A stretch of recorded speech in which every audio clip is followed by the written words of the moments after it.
Jadi halo semuanya, perkenalkan namaku Esa dan pada video kali ini adalah waktu yang tepat untukku membahas dan berdiskusi dengan kalian semua perihal suatu topik yang dapat kita refleksikan bersama dengan tajuk kapasitas diri.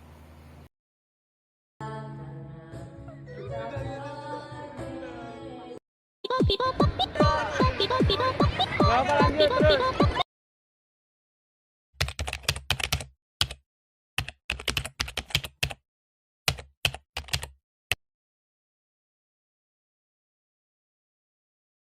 Disclaimer dikit mengenai penjelasan-penjelasan yang akan aku sampaikan di waktu berikutnya ini. Itu adalah murni dari diriku sendiri dan beberapa hal yang aku dapatkan dan aku interpretasikan ke kalian semua gitu. Jadi bagi kalian yang memiliki pandangan atau perspektif berbeda, it's okay, karena itu kebebasan kalian dalam menginterpretasikan sesuatu hal gitu. Jadi mohon jika ada saran dan masukannya silahkan saja komen di kolom komentar. Jadi mengenai tentang kapasitas diri ini ya, itu memiliki makna yang sangat luas gitu. Dan tentu kita semua sebelum mengenali tentang kapasitas diri, kita harus terlebih dahulu memahami tentang diri kita sendiri. Nah, memahami diri kita sendiri itu tidak mudah dan memerlukan waktu yang cukup lama. Tergantung setiap individu juga. Nah, namun kebanyakan yang telah aku dapatkan dan aku pelajari dari orang-orang yang istilahnya sudah memahami diri sendiri dan berdamai dengan hal-hal yang membuat mereka kecewa itu memerlukan waktu yang cukup lama gitu. Jadi tidak ada yang langsung instan. Nah, sama halnya juga dengan kapasitas diri gitu. Kita memahami kapasitas diri kita, batasan-batasan yang ada dalam diri kita itu perlahan dan tidak langsung serta-merta kita mengetahui dan kita mau mengakui batasan-batasan itu kan. Dan juga kapasitas diri itu pemaknaan setiap orang kan berbeda-beda ya. Di balik semua itu kita bisa sepakatin bahwa kapasitas diri itu sangat berkaitan erat dengan batasan diri kita, dan hal itu menyadarkan diri kita pada kerapuhan diri kita yang dari segala kesombongan dan juga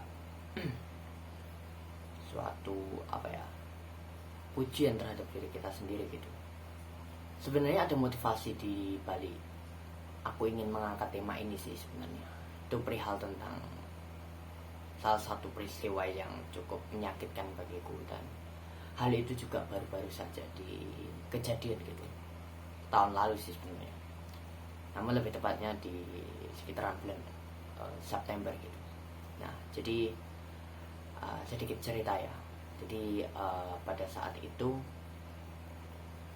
sebelum aku mengikuti suatu perkemahan, jadi ini scene waktunya 5 hari sebelum perkemahan itu, aku agak bimbang sih sebenarnya, ragu dan juga sudah lebih memberatkan pada suatu event besar yang dalam hidupku tuh juga akan berpengaruh untuk kedepannya, tuh tentang pertandingan taekwondo gitu, salah satu bela diri yang aku gelutin dari kecil juga gitu. Nah, aku mengikuti taekwondo dan juga ya udah melekat lah pada dunia taekwondo gitu. Nah, suatu hari itu, jadi setelah PTA, sehari setelah PTA, lebih tepatnya 2 hari PTA itu, diriku akan mengikuti suatu event bernama Wobda dan ya pertandingan lah gitu. Nah, namun saat 5 hari sebelum PTA itu aku bimbang karena aku merasa diriku tuh sanggup untuk mengikuti perkemahan sekaligus untuk ya bertanding. Wah, itu mungkin untuk diriku sekarang aku menganggap diriku yang saat itu tuh gila gitu. Mana ada kan orang yang habis dikencing fisik dan juga mental pada saat berkemah, yang tentu itu sangat menguras energi kita. Dan selisih sehari setelahnya itu langsung bertanding, itu kan orang gila itu. Namun aku nggak menyalahkan diriku yang dulu, namun aku lebih mengintrospeksi apa yang salah dalam diriku yang dulu gitu. Saat aku refleksikan tentang apa sih yang jadi mistik saat aku mengalami kekalahan di event Popda itu, karena diriku yang salah mengambil keputusan untuk mengikuti kemah. Dan sebenarnya kemah itu saat itu ya, itu sudah diberikan suatu kelonggaran bahwa jika tidak bisa, benar-benar tidak bisa ikut ya nanti akan ada tugas yang lain, namun tidak diberatkan dan tidak diwajibkan betul untuk kita mengikuti kemah. Dorongan aku untuk mengikuti kemah itu bukan hal itu, bukan aku tidak ingin mengerjakan tugas yang berbeda dari kemah, namun aku lebih menyayangkan momen yang akan terhilang jikalau aku melewatkan momen kemah itu. Karena momen kemah di sekolahanku, terutama di SMA aku tuh hanya sekali, dan itu di masa-masa saat kelas 10, saat tidak begitu riskan untuk perjuangan nilai dan segala macam gitu ya. Aku merasa pada waktu itu masa pengenalanku dengan teman-teman itu semakin erat jikalau aku ikut gitu. Nah, setelah ikut itu 3 hari 2 malam ya, 3 hari 2 malam ya, kegiatan perkemahan seperti biasa sih, seperti ya long march, terus jurit malam, dan ya pokoknya beraneka macam dinamika dalam kehidupan berkemah. Ada yang konflik dengan teman-teman dan ya cukup melelahkan, namun sebenarnya jiwaku senang gitu, bisa lebih dekat dengan teman dan berkenalan lebih erat apa latar belakang teman-temanku sekalian gitu. Suatu hal yang aku lupa adalah tujuanku yang sebelum PTA, 5 hari sebelum PTA itu sebenarnya sudah aku rancang. Dan karena keputusan yang aku hanya ingin mendapatkan hal yang aku kira lebih penting, sehingga aku mengorbankan hal yang sudah aku persiapkan jauh-jauh hari, yakni event Popda gitu. Dan ya alhasil bahwa pada event itu aku kalah. Dan kekalahan itu begitu menyakitkan karena yang pertama aku kalah di pertandingan pertama. Jadi itu aku mendapatkan sekitaran 4 ronde dengan lawan yang berbeda sebelum lanjut ke babak final. Nah, di tahap penyisihan pertama itu langsung kalah, dan itu menyakitkan sekali.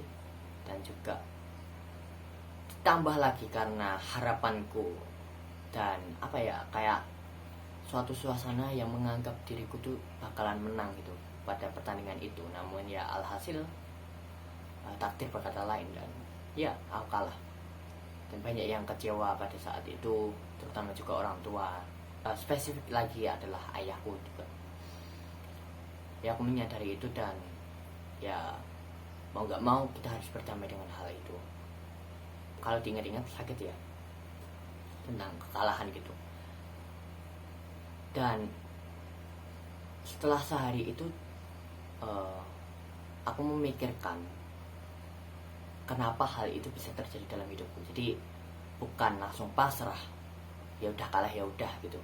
Namun ada di balik semua itu ada evaluasi yang harus kita jalankan gitu, supaya kedepannya mendapatkan hasil yang lebih baik gitu. Nah, alhasil ya saat aku merenung setiap malam dan juga ya bertanya dengan orang-orang yang menurutku bisa memberikan solusi,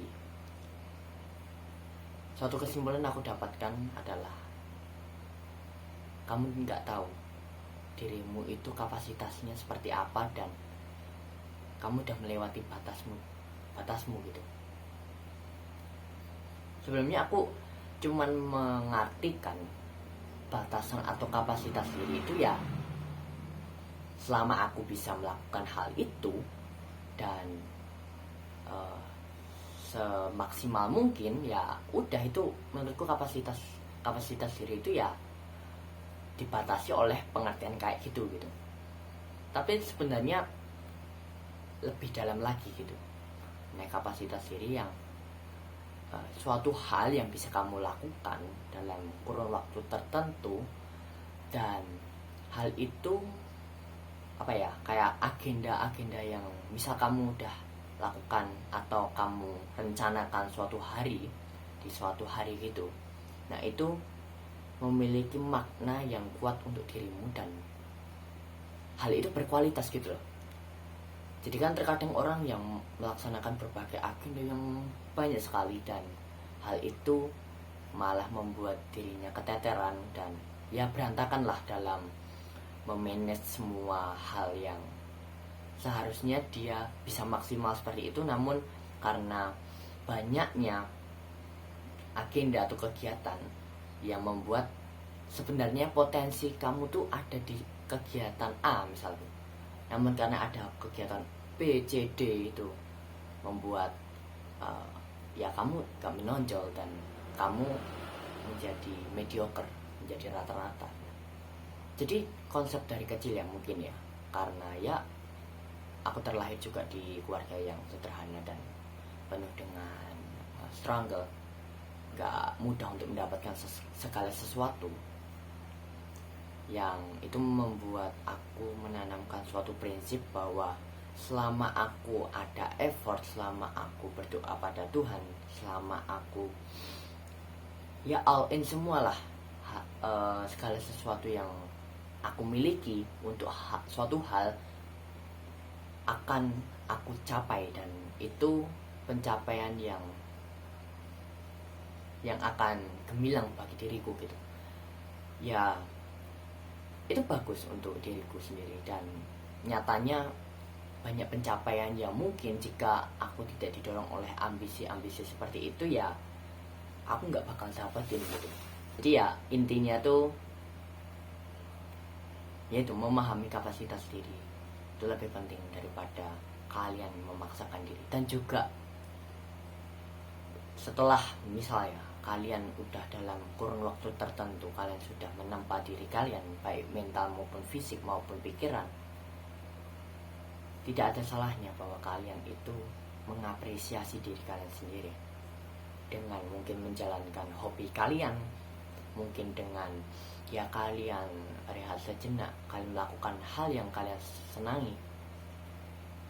Itu secara tidak langsung membuat diri kalian yang sebelumnya tumpul, dalam artian kemampuan kalian dalam suatu hal itu tidak, potensinya tidak begitu maksimal, namun karena ada pemberhentian itu membuat diri kalian bisa meloncat lebih jauh dan melenting lebih jauh untuk mencapai pencapaian kalian gitu. Tujuan sebenarnya dari kalian memahami kapasitas atau batasan diri kalian itu bukan membatasi mimpi-mimpi kalian untuk mengejar cita-cita setinggi langit, namun kapasitas diri itu dipahami agar kalian bisa merapikan hati dikala kalian itu sedang terjatuh, dan kalian itu mengerti apa saja hal-hal yang bisa kalian lakukan sesuai dengan potensi kalian. Lebih baik seperti itu kan, daripada kalian itu memaksakan suatu hal yang sejatinya kalian itu tidak berbakat atau tidak ada minat sekalipun itu dilakukan gitu, percuma. Namun juga itu tidak bisa membatasi diri kalian untuk selalu berkembang, untuk selalu belajar ilmu-ilmu baru, tidak. Namun dengan memahami konsep dari kapasitas diri atau batasan-batasan diri, kita bisa tahu bahwa kapan kita bisa selalu berjalan, kapan kita harus menurunkan tempo jalan kita, dan kapan kita harus berhenti. Nah, Sebenarnya kuncinya cuma itu, dan tidak membuat kalian itu berjalan tapi tidak merasakan kalian itu sedang berjalan gitu loh. Itu sih yang dapat aku sampaikan di tahun 2023. Namun overall di tahun 2023 ya nggak begitu buruk. Di tahun 2024 ya puji Tuhan aku bisa berdamai dengan diriku dan ya mau mengintrospeksi diriku untuk menjadi lebih baik ke depan. Dan juga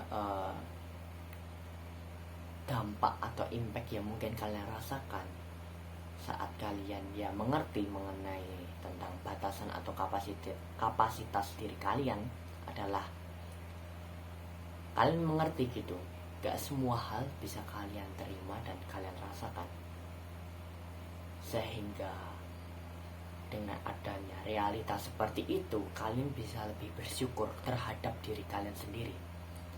Kalian memaksakan diri kalian untuk mendapatkan semua itu karena diri kalian tuh merasa bahwa kalian tuh dikejar waktu, bukan kalian menikmati waktu. Yang pasti semoga apa yang aku sampaikan bermanfaat, dan ya sampai jumpa di konten berikutnya. Terima kasih.